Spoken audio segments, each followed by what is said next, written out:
अस्सलाम वालेकुम रहमतुल्लाहि व बरकातुहू। कैसे नाज़रीन इकराम, उम्मीद है कि अल्हम्दुलिल्लाह रब्बिल आलमीन आप खैरियत से होंगे। आप देख रहे हैं हमारा चैनल दीनी मसाइल बाय अरशद रज़ा। हम बात करेंगे आज 4 सवालों के बारे में रोज़े के मुतालिक, और बहुत ही अहम सवाल हैं जो अक्सर व बेशतर लोगों के साथ में पेश आते रहते हैं। हर किसी को ये वीडियो देखना चाहिए और अपने इल्म में इजाफा करना चाहिए। खुदावंदे कुद्दूस का लाख लाख शुक्र और एहसान है कि उसने हमारे दरमियान में रोज़े रखे और हम सब के लिए ये तौफीक दी कि हम रोज़े रख रहे हैं। उसके हबीब के सदक़े में उसका बहुत ही बड़ा एहसान अज़ीम है और बेशुमार रहमतें और बरकतें हम लोग अल्लाह के करम से अल्हम्दुलिल्लाह रब्बिल आलमीन माला माल हो रहे हैं। हम बात करते हैं, हमारे पास में सवाल हैं 4, उनके जवाबात के बारे में हम बात करेंगे। हमारा पहला सवाल है कि क्या आँख में दवा डाली जा सकती है, यानी कि अगर आँख में किसी को तकलीफ हो तो क्या रोज़े की हालत में, जबकि वो रोज़ा रख रहा हो इंसान, और रोज़े की हालत में क्या आँख में ड्रॉप या कोई दवा डाली जा सकती है? तो बिला कराहियत आँख में दवा डाली जा सकती है। आँख में दवा डालने से रोज़ा न तो टूटता है और ना ही मकरूह होता है। बिल्कुल बिला इत्तेफाक सब उलमा इकराम का इत्तेफाक है, इसमें फतावा हिंदिया में है और दुर्र मुख्तार में भी है कि आँख में दवा डाली जा सकती है और आँख में दवा डालने से रोज़ा नहीं टूटता है। इसलिए कि आँख में जो दवा डाली जाती है उसका असर मसामी के ज़रिए से होता है, और जो चीज़ मसाम के ज़रिए से जाती है वो मुफसिदे सौम यानी कि रोज़ा तोड़ने वाली चीज़ नहीं होती है। जैसे इंसान सर में तेल लगाता है या अपने बदन में तेल लगाता है तो उससे रोज़ा नहीं टूटता है। दूसरा सवाल है हमारा कि क्या मंजन कर सकते हैं, यानी कि मंजन या टूथपेस्ट क्या कर सकते हैं? तो सरकार आला हज़रत रहमत व रिजवान से पूछा गया कि क्या मंजन और या टूथपेस्ट कर सकते हैं या मिसवाक कर सकते हैं? तो सरकार आला हज़रत रहमत व रिजवान फरमाते हैं कि मिसवाक सब उलमा का इत्तेफाक है कि बिल्कुल जायज़ है। और मंजन और टूथपेस्ट के बारे में जब पूछा गया तो आपने फरमाया कि मंजन नाजायज़ व हराम अगरचे नहीं है, लेकिन उसमें ये खदशा है, उसमें ये अंदेशा है कि अगर वो मंजन कर रहा है तो मंजन करने में उसके कुछ जुज़ अगर हलक के नीचे उतर गए, हलक में पहुंच गए तो रोज़ा टूट जाएगा। इसलिए सरकार आला हज़रत रहमत और रिजवान फरमाते हैं कि बिला ज़रूरत सहीहा मंजन आप ना करें, यानी टूथपेस्ट आप ना करें, मंजन ना मलें। और अगर आपको कोई ऐसी दिक्कत है तो आप इस तरीके से मंजन करें जिससे कुछ जुज़ भी उसके हलक के अंदर ना जा सकें। अगर कुछ जुज़ उसके अंदर चले गए तो आपका रोज़ा फासिद हो जाएगा।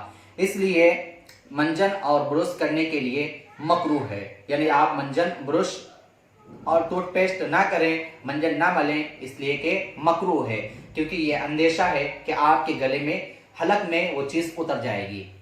हमारा तीसरा सवाल है कि अगर नापाकी में रोज़ा रखा गया और रोज़ा खोलने के बाद में गुस्ल किया तो रोज़ा होगा या नहीं होगा? यानी कि यानी कि बहुत सारे लोग ऐसे हैं जो शादीशुदा है अल्हम्दुलिल्लाह रब्बिल आलमीन, तो उन लोगों ने रात में जुनुब यानी कि रात में सोबत की, हमबिस्तरी की, फिर उसके बाद में गुस्ल नहीं किया और वक्त सहर हो गया, यानी कि सहरी का वक्त हो गया और रोज़ा रख लिया उन लोगों ने।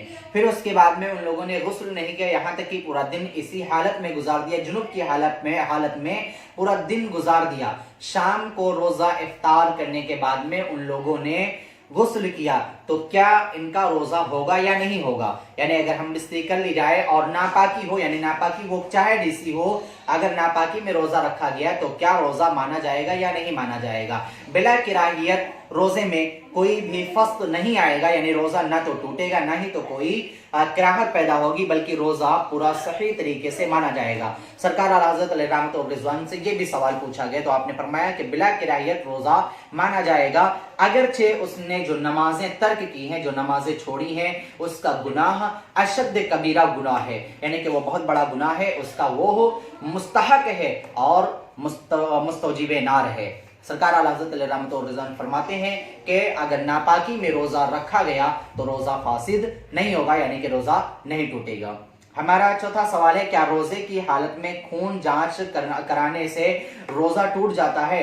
तो इसमें भी उलमा इकराम फरमाते हैं, बड़ी बड़ी किताबों में मौजूद है, जैसे फतावा आलमगीरी में मौजूद है कि روزہ یعنی کہ خون جانچ کرانے سے وہ روزہ نہیں ٹوٹتا ہے، اور اس کا مسئلہ یوں بیان کیا گیا ہے کہ فتاوی عالمگیری وغیرہ میں ہے کہ جیسے سنگی ہوتی تھی تو سنگی کے ذریعے سے خون نکالا جاتا تھا، دوا چڑھائی جاتی تھی، اسی طریقے سے سوئی ہے، سوئی کی وہی حالت ہے جو سنگی کی حالت ہے، اور سنگی کا جو معاملہ ہے وہی معاملہ سوئی کا ہے، اور جو چیز باہر آتی ہے اس سے روزہ ٹوٹتا نہیں ہے، اور سوئی کے ذریعے سے خون نکالا جاتا ہے، نہ ہی کوئی چیز اندر ڈالی جاتی ہے۔ اور علماء کرام کا اس میں بھی اتفاق ہے، اگر دوا یا انجیکشن سے کوئی چیز چڑھائی گئی، چاہے وہ رگ میں ہو چاہے وہ گوشت میں ہو، تب بھی روزہ نہیں ٹوٹے گا۔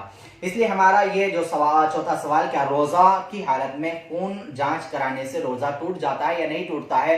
تو خون جانچ کرانے سے روزہ نہیں ٹوٹتا ہے، کیونکہ اس کے سوئی کے ذریعے سے کچھ خون نکالا جاتا ہے۔ ہاں یہ اتنا ضرور ہے، البتہ یہ ہے کہ اگر اتنا خون نکالا جائے کہ اس کی کمزوری زیادہ محسوس ہو تو اس کا انتظار کرے افطار کا، یعنی کہ یعنی غروب کا انتظار کرے، یعنی جب تک کہ روزہ افطار نہ کر لے تب تک کہ اس کو چھوڑ دے، اور افطار کے بعد میں اس کو جانچ کروائے۔ تو جو چیزیں ہم نے بتائیں انشاءاللہ امید کرتا ہوں کہ آپ کو پسند آئی ہوں گی، اور مجھے امید ہے کہ انشاءاللہ العزیز ہماری ویڈیو آپ کو پسند آئی ہوگی، اور اگر پسند آئی ہو پلیز آپ اس کو لائک کریں، شیئر کریں، اور ہمارے چینل کو سبسکرائب کریں، بیل آئیکن دبانا بالکل ہی نہ بھولیں تاکہ ہماری نئی اپڈیٹ آپ تک پہنچتی رہیں۔ ہمارے چینل سے زیادہ جڑنے کی کوشش کریں، اپنے دوستوں احباب کو جوڑیں تاکہ ہمارے دینی مسائل بائی ارشد رضا کے ذریعے سے آپ کے علم میں اضافہ ہو۔ اور اگر آپ کا کوئی سوال ہے تو آپ کمنٹ باکس میں سوال کر سکتے ہیں، انشاءاللہ اس کا جواب دیا جائے گا۔ السلام علیکم ورحمۃ اللہ وبرکاتہ۔